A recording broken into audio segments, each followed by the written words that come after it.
یہ وَلَقَدْ أَرْسَلْنَا رُسُلَنَا بِالْبَيِّنَاتِ کہ تحقیق ہم نے اپنے رسولوں کو جو بھیجا ہے بالبینات واضح نشانیوں کے ساتھ بھیجا ہے.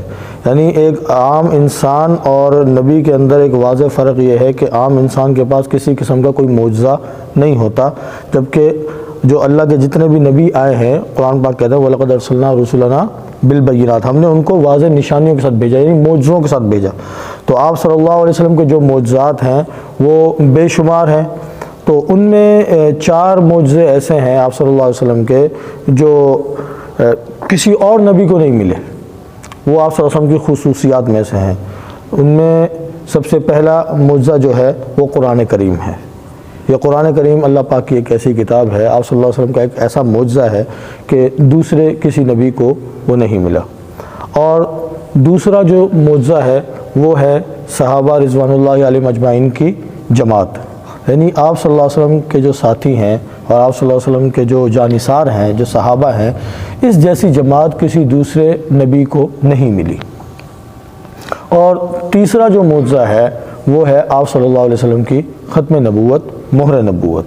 کہ آپ صلی اللہ علیہ وسلم خاتم الانبیاء ہیں اور خاتم المرسلین ہیں. تو یہ ختم نبوت یہ بھی آپ صلی اللہ علیہ وسلم کا خاصہ ہے، یہ معجزہ ہے. اور نمبر 4 آپ صلی اللہ علیہ وسلم کا معجزہ جو ہے وہ معراج ہے کہ تمام انبیاء زمین پر رہے، آپ صلی اللہ علیہ وسلم کو جو معراج کرائی گئی وہ آسمانوں پر کرائی گئی، بلکہ آسمانوں سے بھی آگے گئے. آپ صلی اللہ علیہ وسلم عرش معلیٰ تک گئے، سدرۃ المنتہا سے ہوتے ہوئے عرش معلیٰ اور اللہ تعالیٰ سے ہم کلام ہوئے. تو یہ 4 معجزات ایسے ہیں کہ جو خصوصیت ہے آپ صلی اللہ علیہ وسلم کی آپ کے علاوہ کسی اور کو نہیں ملے. اب آپ صلی اللہ علیہ وسلم کے جو صحابہ ہیں اگر ان کی بات کی جائے تو یہ وہ جماعت ہے کہ اگر ہم آپ صلی اللہ علیہ وسلم سے یعنی کوئی بھی حدیث آپ صلی اللہ علیہ وسلم کے بارے میں پڑھتے ہیں کہ آپ صلی اللہ علیہ وسلم نے یوں فرمایا یا دین کا یہ عمل ہے، یہ حکم ہے شریعت کا، اگر ہم درمیان میں سے صحابہ کو نکال دیں تو کبھی بھی شریعت، دین، اسلام ثابت نہیں ہوتا. صحابہ کو نکال دیں، صحابہ کی جماعت کو نکال دیں تو ہم اپنا کلمہ بھی ثابت نہیں کر سکتے، کیونکہ آپ صلی اللہ علیہ وسلم سے سننے والے وہ صحابہ ہیں اور ہم تک پہنچانے والے بھی صحابہ ہیں. آپ صلی اللہ علیہ وسلم نے صحابہ کو بتایا، صحابہ پوری دنیا میں پھیلے، انہوں نے بتایا، ان کی کاوشیں، ان کی محنتیں، ان سے یہ دین چلا اور یہ ہم تک پہنچا.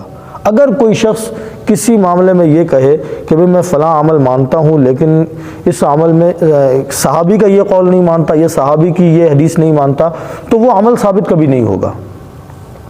اور صحابہ میں آپ حضرات جانتے ہیں اور بہت سے لوگ ایسے ہیں جو نہیں بھی جانتے کہ صحابہ کے اندر جو خلفائے راشدین ہیں ان کا بڑا مقام ہے. پہلے سیدنا صدیق اکبر رضی اللہ تعالیٰ عنہ، دوسرے سیدنا فاروق اعظم رضی اللہ تعالیٰ عنہ، اور تیسرے سیدنا عثمان غنی رضی اللہ تعالیٰ عنہ، اور چوتھے حضرت علی کرم اللہ وجہہ. یہ بڑا مقام ہے ان کا، ان کو خلفائے راشدین کہا جاتا ہے. یہ آپ صلی اللہ علیہ وسلم کے بڑے قریبی ساتھی ہیں.